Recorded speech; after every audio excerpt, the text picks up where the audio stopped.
This is why the 25th Amendment was written.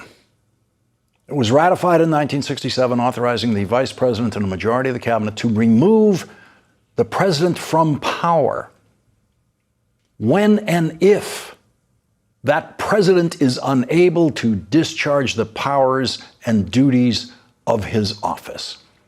The 25th Amendment was written for the day when the Democratic leader of the United States Senate could credibly say, quote, "The president is ranting like an unhinged madman." Something happened this week that hasn't happened in any previous Trump controversy.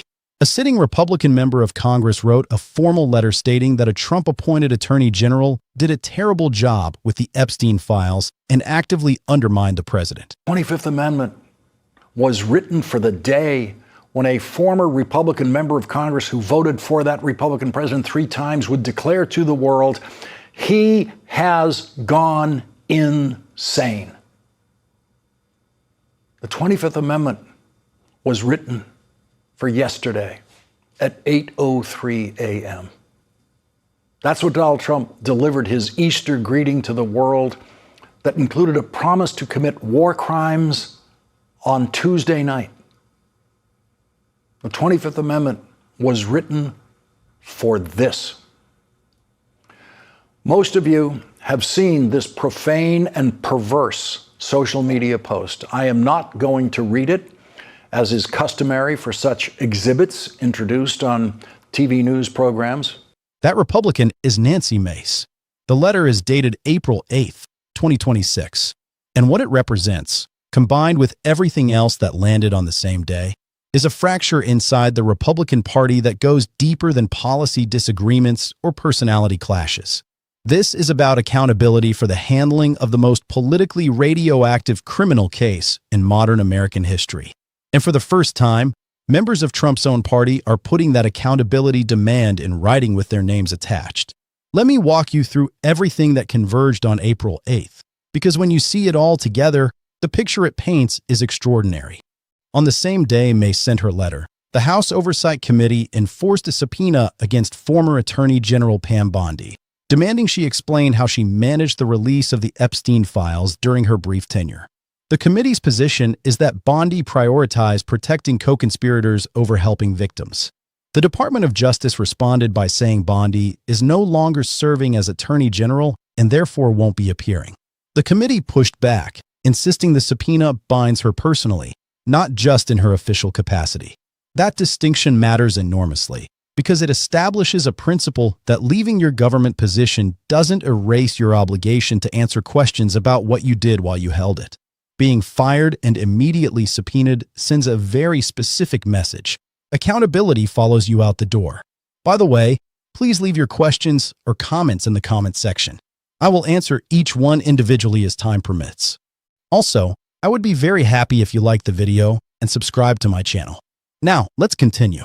The Bondi situation has been building since her confirmation hearing on February 11th, when she had what multiple outlets described as a meltdown in front of lawmakers. She yelled at committee members. She visibly sulked through questioning. The Daily Beast and BBC both covered the hearing in detail, documenting the stark contrast between Bondi's combative demeanor and the gravity of the questions being asked about Epstein file management. Trump, watching from the White House, took to Truth Social and called her performance fantastic. That single word captures the dysfunction at the center of this story. The President of the United States watched his Attorney General shout at members of Congress during testimony about the handling of evidence related to child sex trafficking, and his public assessment was that it was fantastic. The disconnect between what Trump praised and what the country actually witnessed on camera during that hearing is creating a credibility gap that even members of his own party are now unwilling to bridge. The personal subpoena angle deserves particular attention because it sets a precedent that extends far beyond Bondi. The Department of Justice is arguing that because Bondi is no longer Attorney General, the subpoena doesn't apply. The committee's position is that the subpoena binds her as an individual, not as a title holder. If the committee prevails on that interpretation, it means that every Trump appointee who leaves office, whether fired or resigned, remains personally accountable for their official conduct and personally obligated to appear when Congress demands answers. That's a framework that would apply not just to Bondi, but to every official who has cycled through this administration's revolving door. The implications for future accountability are enormous. And that's what makes Mace's letter so significant. This isn't a Democrat making political hay out of a Republican scandal. This is a Republican House member, in an official congressional communication, stating clearly that Bondi's handling of the Epstein files was terrible and that it undermined the president she was supposed to serve. When a sitting Republican says that in a formal letter, it becomes part of the institutional record. It can't be walked back with a tweet. It can't be dismissed as partisan noise. It represents a documented break in Republican ranks on one of the most sensitive issues this administration faces. And Mace isn't alone. The demand for Bondi's compliance or contempt proceedings is bipartisan, led jointly by Mace on the Republican side and Congressman Robert Garcia on the Democratic side. Two members of opposing parties standing together to demand that a fired attorney general answer for how she handled evidence related to the sexual abuse of children. That kind of cross-party accountability pressure on a Trump appointee over the Epstein files would have been unthinkable 6 months ago. It's happening now because the political calculus has shifted. The war in Iran, the collapsing approval numbers, the economic pain hitting every American household. All of it has created an environment where the cost of defending Trump on every front has become higher than the cost of breaking with him on specific issues. Now let me connect this to the broader conversation about the 25th Amendment, because that language entered the mainstream political discourse this same week in a way it hasn't before during this presidency. The Democratic leader of the United States Senate publicly stated that the president is ranting like an unhinged madman. A former Republican member of Congress who voted for Trump 3 times declared publicly that he has gone insane. These aren't anonymous sources. These are named officials making these assessments on the record. The 25th Amendment, ratified in 1967, authorizes the vice president and a majority of the cabinet to remove the president from power when that president is unable to discharge the powers and duties of his office. Nobody is suggesting that invocation is imminent or even likely in the current political environment. But the fact that senior political figures from both parties are now using language that explicitly references the constitutional framework for presidential removal tells you something about where the perception of this presidency has landed among the people who were closest to the machinery of government. What triggered this particular wave of 25th Amendment commentary was an Easter Sunday post by Trump on Truth Social that multiple news anchors refused to read on air because of its content. The post contained what was described as warmongering filth combined with threats that were interpreted by legal analysts as promises to commit war crimes. This came on the same day Trump posted an AI-generated image appearing to depict himself as Jesus, which he later claimed he thought showed him as a doctor affiliated with the Red Cross. That explanation satisfied almost nobody, including prominent MAGA supporters who publicly broke with him over it.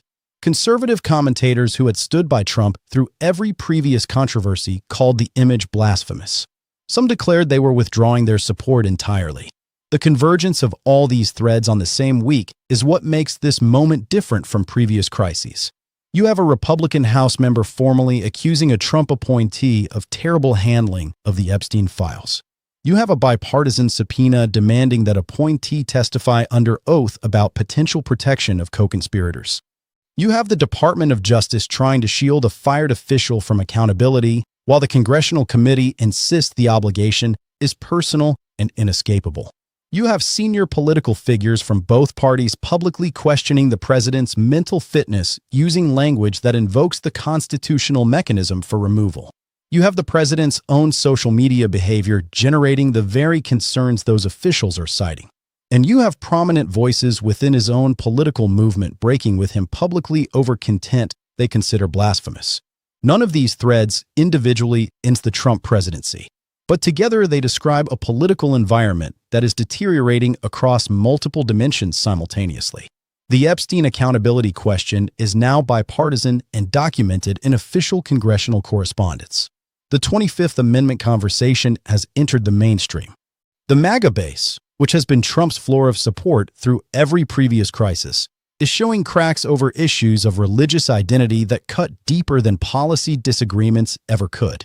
And all of this is happening while the war in Iran continues to drain political capital, while the ceasefire teeters on the edge of collapse, while gas prices remain above $4 a gallon, and while the midterm elections approach with every Republican in the House and a third of the Senate facing voters who are angrier and more economically stressed than at any point since Trump took office. The political environment heading into November is toxic for the governing party. Approval at 36%. Two-thirds of the public wanting the war ended. Inflation at a 2-year high. Diesel up 45%. And now, on top of all the economic and foreign policy damage, the Epstein accountability question is back at the center of the conversation, driven not by Democrats, but by a Republican House member who put her name on a letter saying Trump's own appointee made him look bad.